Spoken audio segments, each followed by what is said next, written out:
Welcome back to the Football Forecast. Saturday, July 11th. Arrowhead Stadium, Kansas City. The 2026 World Cup quarterfinals continue, and tonight, we have the defending world champions against the team that has just ended a 72-year wait to reach this stage. Argentina versus Switzerland. Lionel Messi and the reigning champions against Granit Xhaka and a Swiss side that has never beaten Argentina in 7 attempts across their entire footballing history. Before we get into the breakdown, here are the 2 facts that frame this match most powerfully. Messi has scored 8 goals at this World Cup and has now scored in 9 consecutive World Cup matches, an all-time record that no player in the competition's history has matched. He has also registered assists in 6 consecutive World Cups, another record that stands alone in the sport. And on the Swiss side, they drew 0-0 with Colombia across 90 minutes in the round of 16 and won on penalties 4-3.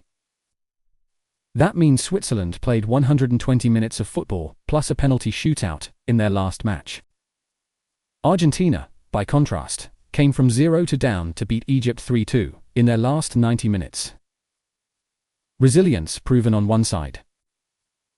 Physical fatigue carried into this quarter-final on the other. This is the context. And here's my personal take before we get into the data.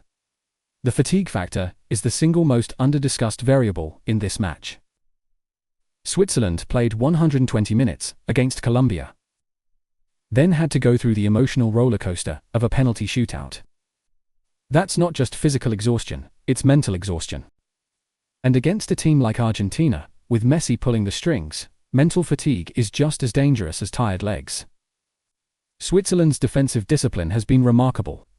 But can it hold for 90 minutes against the tournament's top scorer when their players have already given everything against Colombia? That's the question. Let us break down the match. Argentina, 5 matches, 5 wins, 14 goals scored, 5 conceded. Lionel Scaloni has built a squad that combines the individual brilliance of their captain with the collective tactical discipline that won them the 2022 World Cup. And the tournament form at this event has been the most sustained offensive performance of any team. Remaining in the quarterfinal bracket, 3-1 over Cape Verde in the round of 32. And then the match that defined Argentina's mentality at this tournament, 3-2 over Egypt in the round of 16. 0-2 down at half-time. Looking at elimination, and then Cristian Romero scored. Messi's involvement, his 8th goal of the tournament, plus the assists and the positional intelligence, changed the game's momentum. Enzo Fernández scored the 3-2 winner in what was the most dramatic result of the entire round of 16. Messi at 39 years old is producing the most statistically remarkable individual World Cup performance since the tournament moved to its current format. 8 goals in 5 matches. 21 World Cup goals in total, across his 6 tournaments, the all-time record. Becoming the first player in history to score in 9 consecutive World Cup matches. These are numbers that exist in a category of their own. His movement off the ball, his ability to appear in positions that no defensive system fully accounts for, and his finishing composure when the chance arrives, remain at a level that the best defenders in this tournament have been unable to consistently solve. Lautaro Martínez provides the attacking threat in behind Egypt's centre-backs that created space for Messi throughout that match. Enzo Fernández, the Chelsea midfielder, is now the most important creative presence in Argentina's midfield after his winner against Egypt. Rodrigo De Paul provides the energy and ball-winning intensity. Alexis Mac Allister adds the technical quality and link-up play from midfield. Di Maria, with the experience of scoring the winner against Switzerland at the 2014 World Cup in extra time. From Messi's assist, adds the veteran creative option. On injury news, Leonardo Balerdi is out of the tournament with a soleus muscle injury. Marco Senesi has been called up to replace him in the squad. Nicolás González twisted his ankle and is a doubt. Facundo Medina has fitness concerns. Messi himself took a head knock in the Cape Verde match, but is expected to be available tonight. The defensive structure adjusts around those absences, but the attacking core, Messi, Martínez, Fernández, De Paul, Mac Allister, is intact and in form. Switzerland. 3 wins, 2 draws. 0 losses. 6 goals scored. 2 conceded in 5 matches, the joint best defensive record among quarterfinalists, alongside Spain. A squad that arrived at this World Cup with the ambition of reaching the knockout rounds, and has now reached a stage of the competition that Swiss football has not seen since 1950-4. 72 years. That is how long this quarter-final appearance has been coming.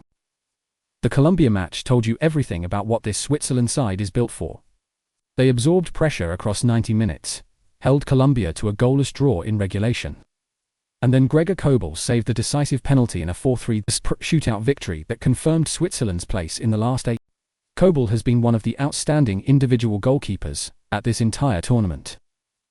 His composure in the shootout against Colombia was the performance of a player who has trained for exactly this kind of pressure. Manuel Akanji, alongside Nico Elvedi, at centre-back, provides the physical authority and aerial dominance that has kept Switzerland's goals conceded record at 2 across 5 games. Granit Xhaka as captain is the player around whom Switzerland's entire build-up and defensive structure is organised. His ability to control tempo from deep midfield, receiving the ball under pressure, distributing accurately over varying distances, and winning the physical duels that disrupt Argentina's high press, is Switzerland's most important individual tactical contribution. When Xhaka operates with freedom, Switzerland's defensive shape holds, and their transitions are precise. When Xhaka is pressed and forced into rushed decisions, Switzerland's entire system loses its anchor.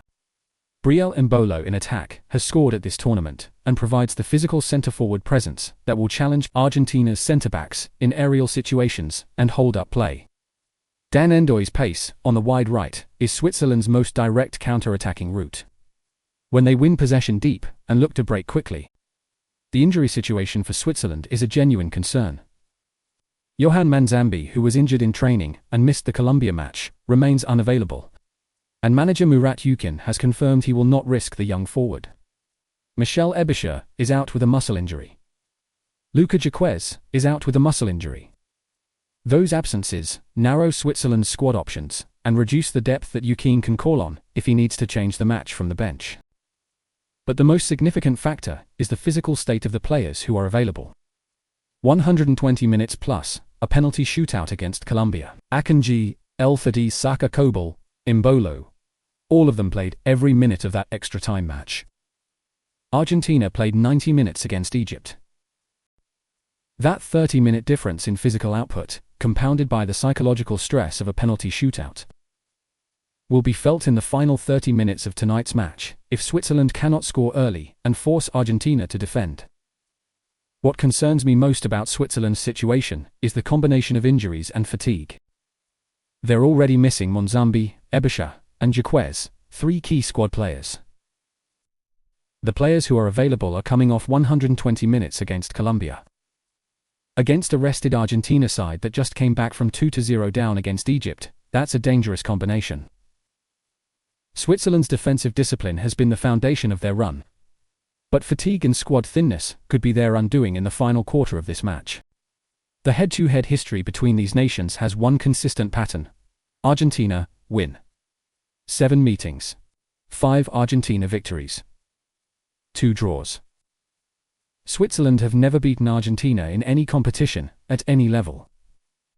The only 2 World Cup encounters have both ended in Argentina wins 2-0 in the 1966 group stage, and 1-0 in extra time at the 2014 round of 16, where Di Maria scored from Messi's assist. Argentina have never lost to Switzerland. Switzerland have not beaten Argentina since 1980. That is 46 years of failing to find a result against the same opponent. The tactical battle centers on Messi against Switzerland's defensive block. Switzerland have conceded 2 goals in 5 matches, which means they have organized and executed a defensive structure as successfully as almost anyone at this World Cup. But neither of the teams they played in the knockout rounds carried the attacking quality of Argentina. And none of the players who tested Kobel carried the threat of Messi at 8 goals in this tournament. The question is not whether Switzerland can defend, they clearly can.